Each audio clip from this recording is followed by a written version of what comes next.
Bom dia, gente, tudo bem? Sejam muito bem-vindas ao Salada Ada Lovelace. Estou muito feliz que vocês estejam aqui. Espero que todo mundo curta muito a trilha que a gente vai ter aqui durante o dia. Temos mulheres incríveis para falar sobre diversos assuntos para vocês. Então, só para dar uma introdução, primeiro a gente vai passar um pouquinho pelas nossas patrocinadoras, porque, obviamente, sem todas essas empresas a gente não conseguiria fazer um evento da magnitude que está sendo o Programaria Summit, né? Está sendo incrível. Quem estava lá na plenária viu o que noite incrível que a gente teve. Então, passando aqui, primeiro na etapa diamante, a gente tem o Itaú, a gente tem a Via Varejo, Platina, a Vanad, IBM, a Twilio, ouro, a gente tem a Salesforce, prata, a DASA e a Globo. E na nossa etapa bronze, a gente tem a Everest com o apoio da Geek Hunter e da For Events. E agora eu vou trazer aqui uma mulher incrível que eu já tive a oportunidade de conhecer, a Lívia Gabos. Ela vai trazer um assunto importantíssimo, que é a acessibilidade. A acessibilidade é um passo importantíssimo no processo de desenvolvimento, mas que a gente sabe que muitas vezes acaba sendo esquecido e mesmo deixado de lado por falta de conhecimento. Então, a gente vai trazer a Lívia aqui um pouquinho para falar para a gente o quão a acessibilidade é importante em todos os contextos em quais a gente trabalha, tá? A Lívia, ela é formada em Sistemas de Informação, ela tem mestrado em Ciência da Computação, trabalha há mais de 10 anos na área de UX Design e acessibilidade, já deu aulas de programação para pessoas com deficiência visual na DEVA, onde hoje ela trabalha como voluntária, e atualmente ela coordena os cursos de UX na Alura e atua como consultora de UX e acessibilidade, um currículo desses. Lívia, seja muito bem-vinda, obrigada por estar aqui com a gente hoje, para falar desse assunto tão importante. Você está abrindo aqui a nossa trilha de hoje, então fica à vontade e o palco é seu. Muito obrigada. Olá a todos, bom dia. Bom, a Rita já adicionou bastante da minha apresentação, então eu vou só complementar um pouco o que ela falou, que eu sou formada em sistemas de informação, o meu mestrado foi na área de visualização de informação aplicada na engenharia de software, trabalho mais de 10 anos com o X e acessibilidade, eu já dei aulas de programação para pessoas com deficiência visual, e aqui vai a minha descrição para aquelas pessoas que não podem me ver. Eu me descrevo como sendo uma mulher negra de pele clara. Eu estou com cabelo curto, batido do lado. Ele está colorido, um pouco desbotado. Eu estou com um fone de ouvido com fio, uma blusa bordô, vermelho, no escuro. Ao fundo tem alguns quadros e um sofá. E se a porta tivesse aberta, provavelmente teria um gatinho aparecendo ao fundo, que eu sou tutora de gatinhos também. Bom, qual que é o meu objetivo? Ah, sim, mais uma coisa. Meu sinal em Libras é o L, e ele desce fazendo como se fosse um cachinho do meu cabelo. Então, para começar a parte da minha palestra, eu queria explicar o que seria acessibilidade. Então, acessibilidade, o resumo dela seria assim, que independente do lugar que você está, do modo de acesso ao conteúdo que você tenha, das condições ou capacidades físicas, das condições ou capacidades financeiras, das capacidades intelectuais que você tenha, das capacidades educacionais, acessibilidade significa que você consegue fazer o que quiser, quando quiser e como quiser. E a gente sempre pensa que a acessibilidade é muito voltada para pessoas com deficiência, mas, na verdade, a acessibilidade inclui várias coisas. Ela inclui, por exemplo, preço justo pelas coisas que você tem interesse em adquirir, ou até mesmo de graça, acesso às informações por mais de um meio, não apenas um, não limitar a informação para apenas um tipo de público, porque a gente acha que aquele público vai ser o mais interessado. Não limitar as pessoas em apenas uma perspectiva, porque nós somos pessoas complexas e por isso a gente não pode ser levado apenas por um determinado ângulo de visão ou perspectiva. E não subestimar e nem superestimar as capacidades das pessoas. o objetivo dessa palestra vai ser dar uma perspectiva diferente com relação à acessibilidade. Não só explicar como ela acontece no dia a dia, o que ela é, mas e sim contar o que é acessibilidade e como ela afeta a vida das pessoas através de histórias. Então, eu vou começar com uma história, aquela do daltonismo. Então, tem uma história que eu estava fazendo uma apresentação de acessibilidade para uma empresa que eu trabalhava, a primeira empresa que eu trabalhei com a parte de acessibilidade, e a minha coordenadora, ela pediu para ver minha apresentação, para ela entender do assunto, ela poder se preparar. Era uma das primeiras apresentações que eu fazia quando ela estava coordenando, que houve uma troca, então ela queria ver, entender um pouco mais do assunto. E foi com essa apresentação que eu estava fazendo sobre acessibilidade no geral que a minha coordenadora, ela descobriu que ela tinha uma anomalia na observação de uma cor específica. Porque na minha apresentação, quando eu estava falando sobre acessibilidade, explicando, eu começava sempre pelo mais comum, que é o daltonismo. E na minha apresentação eu colocava o teste de Shihara. O teste de Shihara, talvez vocês não conheçam por nome, mas vocês já viram em algum lugar algumas circunferências com números ou informações visuais dentro desses círculos, com pontinhos, com diferentes cores. E através desse teste que é analisado se a pessoa tem ou não daltonismo. Então, ela viu, e minha coordenadora na época, ela tinha quase 40 anos, e ela descobriu que ela tinha uma anomalia. Um determinado tom de verde ela não conseguia identificar. Isso não afetava a vida dela, porque ela foi descobrir isso mais com a minha apresentação, mas ela foi uma descoberta importante, porque daí ela conseguia saber que ela tinha que tomar cuidado com determinadas, por exemplo, escolhas de roupas ou determinadas ações que ela poderia tomar. Determinadas anomalias não afetam que a pessoa não enxergue a cor, mas determinados espectros dessa cor que ela não vai conseguir identificar e pode confundir. Então, foi interessante observar isso. Depois dessa apresentação, outras pessoas também acabaram descobrindo, outras mulheres. Normalmente, mulheres é mais comum elas terem anomalias com relação ao daltonismo. Mas foi interessante observar isso. E a gente pode passar a vida inteira sem identificar essa anomalia, é normal, mas é sempre importante verificar isso. Ou você pode verificar no seu próprio computador, ou você pode procurar um médico para ver se você tem esse tipo de anomalia mesmo, porque diferenças de cores de monitores pode afetar você fazer esse teste em casa, tá bom? Uma próxima história que eu tenho é aquela do aplicativo financeiro. Eu tenho um amigo que ele queria investir em uma corretora. Então, ele tinha um dinheiro guardado e estava começando a aprender sobre essa parte de investimentos, e ele queria começar a fazer investimentos. O detalhe nessa história é que meu amigo é cego. Então, esse é um detalhe importante, porque desenrola a conversa a partir daí. E ele falou com uma pessoa da corretora, agora eu não me lembro exatamente do contexto da história, mas essa pessoa, eu acho que era desenvolvedora dessa corretora. E quando ele conversou com ela, essa pessoa, ele contou toda a história, que ele queria investir, só que o aplicativo dessa corretora não era acessível. E ele foi questionar essa pessoa com relação a essa parte de acessibilidade, se iam fazer investimentos. Daí essa pessoa da corretora falou assim, mas gente cega tem dinheiro? Não exatamente com essas palavras, mas foi isso que essa pessoa falou. E isso dá a percepção que não apenas aquela pessoa dentro da empresa tinha essa visão de que determinadas pessoas com deficiência não têm capacidade de fazer investimentos, ou elas não eram o público da empresa, mas mostra o quanto que a gente pode ser limitado dos nossos produtos, porque a gente deixa de observar que determinados públicos agregam mais para uso.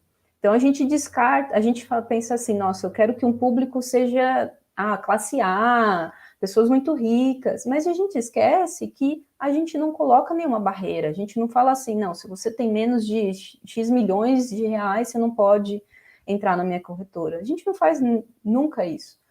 E nos nossos produtos no cotidiano, quando a gente baixa um aplicativo, quando a gente usa um site, também não tem nenhuma barreira que nos impeça de utilizar aquele produto ou serviço.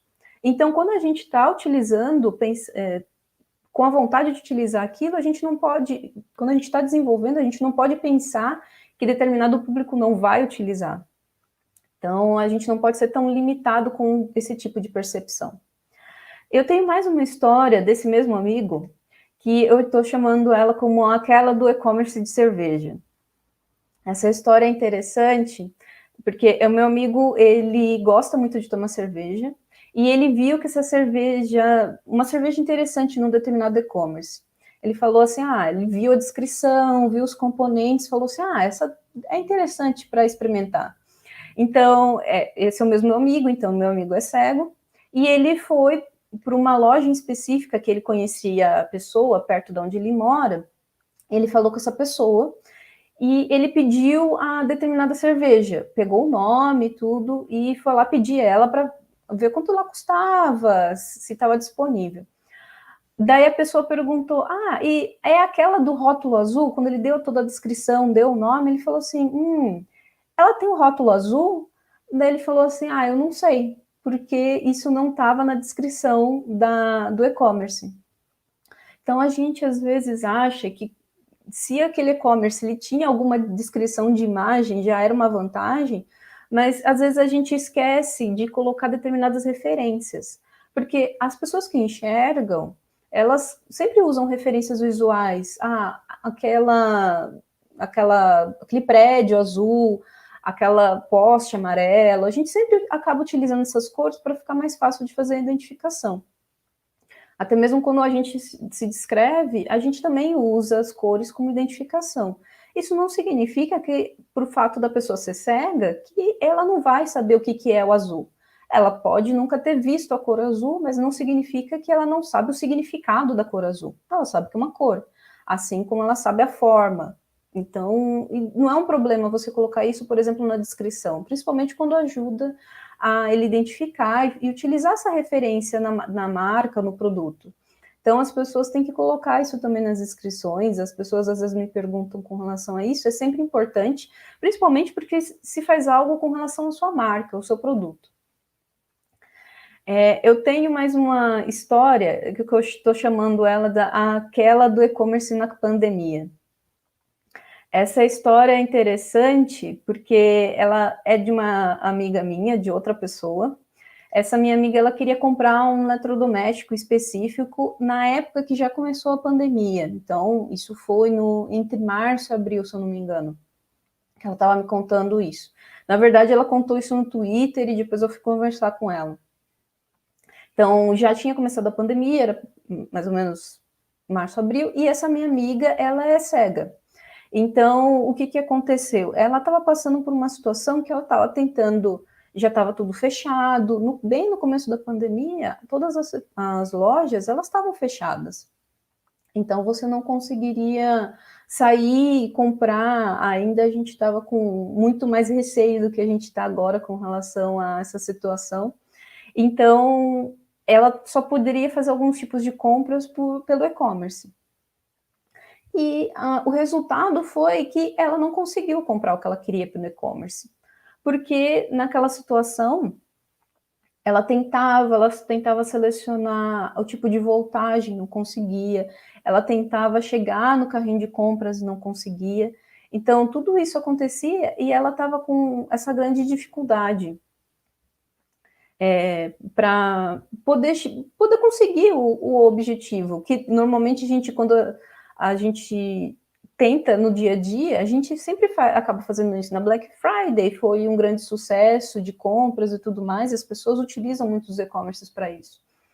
Mas a minha amiga, ela tinha dificuldade. Às vezes a gente acha que todas as pessoas vão usar sempre os mesmos tipos de dispositivos, por exemplo, para utilizar o nosso e-commerce ou aplicativo.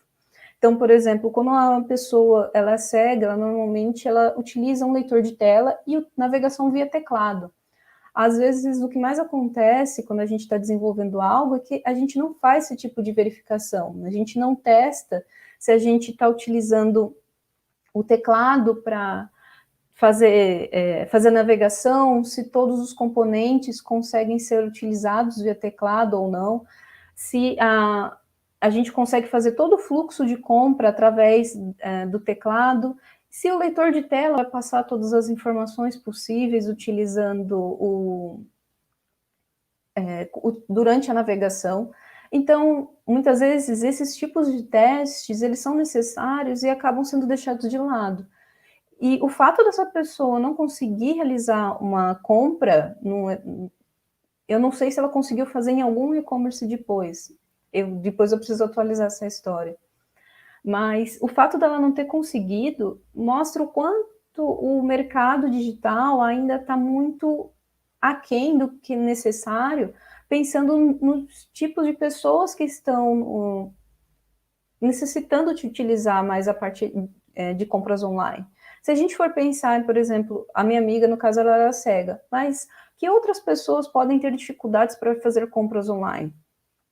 Pessoas que têm dificuldades de ver detalhes ou descrições muito pequenas, que precisam de ampliação, problemas de contraste, existem N tipos de problemas que a gente acaba enfrentando quando a gente está no dia a dia dessa parte de desenvolvimento, quando a gente está no dia a dia de pensar na outra pessoa.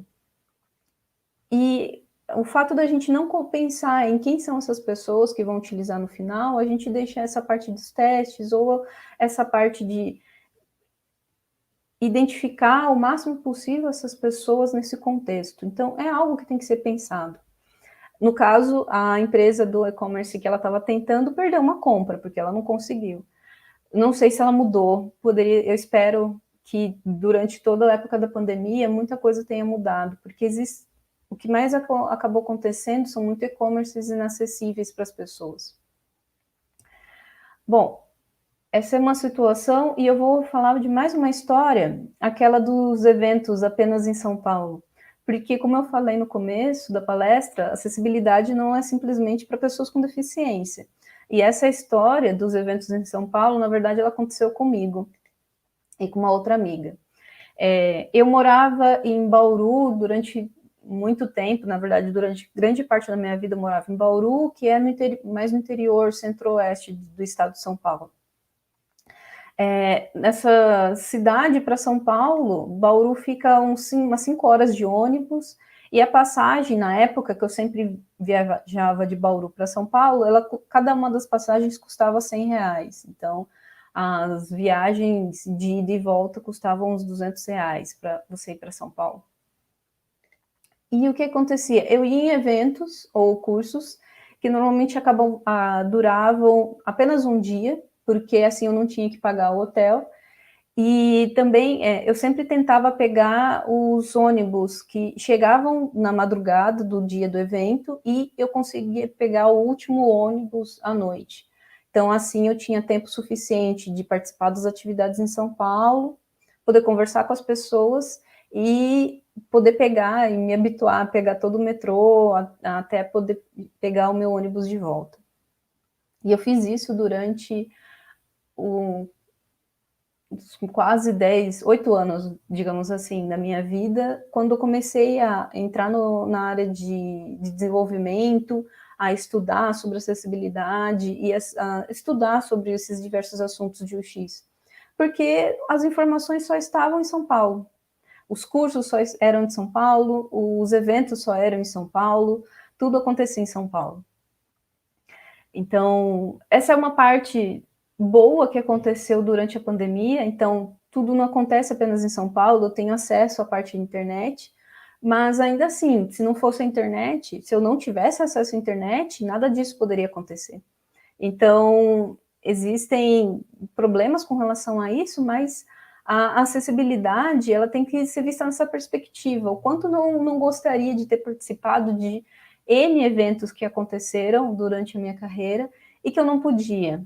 Nossa, quantos meetups, quando eu descobri que haviam meetups, quando eles começaram a ser mais frequentes, quantos eu não gostaria de ter ido, mas eu não podia. Porque, apesar de morar próximo de São Paulo, eu não moro em São Paulo. Então, eu não posso estar presente em todos os eventos, eu não posso estar frequentemente, não é tão fácil ficar em São Paulo e depois voltar para minha casa, eu tenho um horário para isso. Então, isso é a parte física de inacessibilidade dessas informações que é difícil. Agora, quando tudo voltar ao normal, digamos assim, dessa pandemia, o que eu espero é que não se perca muito do que a gente ganhou durante a pandemia. Existem problemas como o do e-commerce, de situações que são inacessíveis, mas todos os eventos, todas as informações agora elas estão disponíveis na internet. Então, as pessoas não precisam estar em São Paulo para aprenderem esse tipo de conteúdo. Esse evento maravilhoso é um exemplo disso. Então, eu vejo muitos benefícios com relação a essa parte online, mas eu acho importante a gente pensar no futuro e estabelecer como eu posso melhorar essa situação, como eu posso fazer coisas híbridas, coisas acessíveis para o máximo de público possível, para que eles não fiquem independentes do eixo Rio-São Paulo para terem acesso a esse tipo de informação. Isso eu acho mais interessante e eu acho mais importante para deixar que todas as pessoas possíveis aprendam desse conteúdo. Eu tenho mais uma história que eu estou chamando de aquela do processo seletivo. Essa história é da minha amiga. Minha amiga era front-end, atualmente ela não é mais, agora ela trabalha com a parte de UX Design, mas durante uma grande parte da carreira dela, ela trabalhou com essa parte de front-end de desenvolvimento. Um detalhe, essa minha amiga é cega, ela não era, ela é cega, é a mesma dos sites inacessíveis do e-commerce.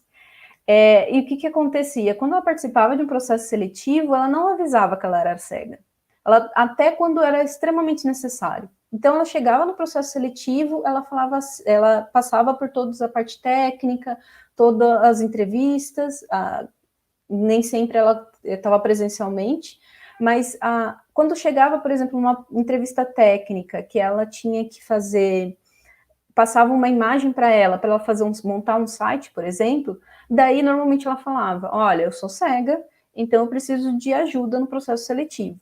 Mas por que ela fazia isso? Perguntei para ela. Ela falava que se ela falasse no começo que ela era cega, eles iam descartar ela, porque eles não iam acreditar que uma pessoa cega conseguiria desenvolver algo voltado para a parte de front-end, porque tinha muita parte CSS, muita parte de alinhamento dos itens, então eles não iam achar que ela seria capaz. Muitas pessoas do processo seletivo, quando chegavam nessa parte da técnica, eles não sabiam como proceder, então muitas pessoas descartavam ela nessa parte, porque eles não sabiam, eu descrevo, eu dou dica, o que eu faço? As empresas que não descartavam ela chegou a trabalhar em uma delas, mas às vezes as pessoas acham que a pessoa precisa só do ambiente, ou ela só vai testar. Tem muitas limitações que as empresas colocam para pessoas com deficiência, porque elas acham que elas não precisam estar no começo do processo. Elas acham que elas precisam estar lá no final testando, verificando a parte de acessibilidade, o que não é verdade. Cada um tem as suas capacidades, a área que ela mais gosta, então não somos nós da área técnica que já trabalhamos com isso, que vamos selecionar as pessoas, que vamos falar assim, não, você é cega, você não pode trabalhar com essa parte. Se ela sabe, se ela tem um conhecimento, é claro que ela é capaz, ela vai provar isso com um teste, com qualquer outro tipo de pessoa. As pessoas colocam, o que eu tinha falado lá no começo da minha fala, com relação ao que a acessibilidade inclui, você não pode subestimar uma pessoa só por conta da deficiência dela. Ela tem N tipos de capacidades e não é por isso que a gente tem que descartar ela na parte do processo seletivo. As pessoas não vão se encaixar apenas em testes porque a gente acha que isso é o melhor para elas. Se a pessoa quer ser desenvolvedora, ela vai ser desenvolvedora. Se a pessoa quiser trabalhar com um X, mesmo sendo cega, minha amiga cada dia mais mostra o quão isso é verdade. Ela pode ser, ela é capaz de trabalhar com um X, mesmo sendo uma área que as pessoas não entendem porque é muito voltado para a parte visual, mas não é só isso. Então, nós não podemos limitar o potencial das pessoas. Elas têm N lados. E isso é o ideal, a gente procurar esses tipos de pessoas. Então, muitas empresas desistiram, mas ela é uma pessoa maravilhosa e ela nunca desistiu de procurar e trabalhar com aquilo que ela queria. Então, a gente sempre tem que pensar que a acessibilidade é feita para pessoas. A gente tem que pensar em não limitá-las, não desenvolver barreiras para elas, e pensar que a gente tem que levar o nosso produto ou serviço para o máximo possível de pessoas. E acessibilidade é para isso, para que alcançar o máximo possível, tornar tudo possível para essas pessoas. Então, sempre lembrem dessas histórias quando vocês estiverem desenvolvendo algo, porque tem N outras histórias que eu ainda não contei e que as pessoas estão passando por isso todo dia. Então, se lembrem delas e levem elas adiante. É isso. Muito obrigada. Boa, Lívia. Obrigada por trazer esse assunto. É isso mesmo, tudo isso que você disse, foram muitas histórias legais e a gente tem que entender que acessibilidade, todo mundo acaba se beneficiando, né? A gente não precisa pensar só em pessoas que têm algum tipo de deficiência, todo mundo, em algum momento da vida, vai conseguir se beneficiar da acessibilidade dos lugares, da acessibilidade dos sites, enfim. É uma coisa que tem que ser pensada para todos mesmo. A gente não teve perguntas no chat, mas eu vou aproveitar e vou te fazer uma pergunta. Já que você é professora, já deu aula várias vezes e tem muita gente aqui no chat achando super legal o tema da sua palestra, então queria saber por onde que as pessoas podem começar a estudar mais sobre acessibilidade, se elas quiserem, principalmente em desenvolvimento. Então, se você puder falar um pouquinho sobre os passos. Existem dois caminhos e que as pessoas podem escolher. Um deles, que eu sempre acho que é mais interessante, é você conhecer essas histórias ou as barreiras que as pessoas enfrentam, ou tentar simular, testar, utilizar outros dispositivos, outros modos de interação, para entender como essa parte de acessibilidade afeta, e aí você conseguir identificar como que você pode mudar. Tem outras pessoas que preferem um aspecto mais técnico. Então, você pode ir na parte do WCAG, que é uma diretriz de acessibilidade, que fala como que deve ser acessível a parte de conteúdo, principalmente. Então, como que deve interagir quando eu utilizo um combo ou um determinado componente. E nessa parte mais técnica, ele não fala necessariamente como deve ser resolvido. Mas o interessante é você saber qual é o comportamento correto de determinados componentes ou determinados sites. E pensando nessa parte do comportamento, você tem que procurar a melhor solução. É normalmente isso que as pessoas confundem. A WCAG, ela não fala assim, o botão tem que funcionar por exemplo, tem que funcionar por mouse e por teclado utilizando esse evento. Isso não acontece. Ela fala que tem que funcionar com mouse e teclado. Ou a parte de eventos, a parte de programação, isso é com a parte da pessoa desenvolvedora. Então, a gente tem que entender mais o que é colocado nessas soluções, nessa parte mais técnica. Então, é um conhecimento que é um pouco profundo, mas você vai adquirindo aos poucos. Eu sempre acho melhor você identificar o porquê que a pessoa precisa ter acesso àquilo, por exemplo, por que ela não... Eu preciso fornecer o acesso via teclado, porque outras pessoas não utilizam mouse, não é todo mundo que usa mouse. Algumas pessoas utilizam teclado para navegar, então eu preciso fica mais fácil ter esse tipo de compreensão para não tornar o processo mecânico. Por isso que ultimamente eu estou falando muito das histórias, porque eu acho que isso torna o processo humano, porque se eu não souber para que eu estou desenvolvendo aquilo, eu não sei por que tudo se torna algo muito desumano até, mas se torna um processo muito mecânico. Então, eu preciso ter um conhecimento do porquê que eu estou realizando aquilo, para saber onde também eu posso identificar e adicionar esse tipo de conhecimento. Porque às vezes a pessoa fica muito fixa em só, por exemplo, o botão tem que funcionar só desse jeito, e não pensa nas outras possibilidades. Perfeito. Então fica aí a dica para quem quer começar. Acabou surgindo uma pergunta no chat. Algumas mulheres comentaram que ficaram tão empolgadas com a sua palestra que elas esqueceram de mandar pergunta durante. Então acabou surgindo uma aqui. A Fernanda Fernandes, ela perguntou como que você começou a se preocupar com a acessibilidade, qual momento, se teve algum start mesmo, algum momento específico que fez você decidir a iniciar nessa área. Na verdade, a primeira empresa que eu trabalhei foi uma empresa que desenvolvia softwares voltados para a educação, e por conta disso, eu precisava desenvolver muito essa parte do conteúdo. Então, tanto alunos quanto professores iriam utilizar esses softwares, então é aquilo, a gente não pode simplesmente falar determinados alunos não vão utilizar esse software. Não, a gente tem que pensar que qualquer aluno, principalmente na área de educação, vai ter acesso. Então, aconteceu principalmente uma época que tinha um aluno cego utilizando um deles, então a gente fez uma engenharia reversa para adicionar acessibilidade no software que já estava desenvolvido. E nesse processo que eu fiz cursos, eu comecei a me especializar muito nessa parte, porque na época, são 10 anos, gente, 10 anos atrás, a gente não tinha tanto conteúdo quanto a gente tem hoje. A gente tem muito mais cursos, muito mais pessoas falando do assunto. Na época era muito mais limitado. Isso, só para vocês terem uma ideia, tipo, quando eu falo 10 anos atrás, eu comecei a ver o Android sendo desenvolvido, e na época o Android ainda não tinha acessibilidade. Então, o Android começou a ter uma boa acessibilidade depois da versão 4 dele. Até lá eu trabalhava, por exemplo, com aplicativos Android, e eles não eram acessíveis. Então, eu comecei a estudar isso nessa parte mobile, principalmente por conta desses problemas, que eram evoluções da plataforma.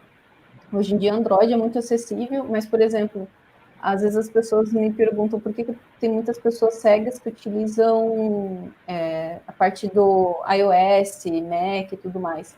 Muito por conta disso. A evolução não foi tão rápida.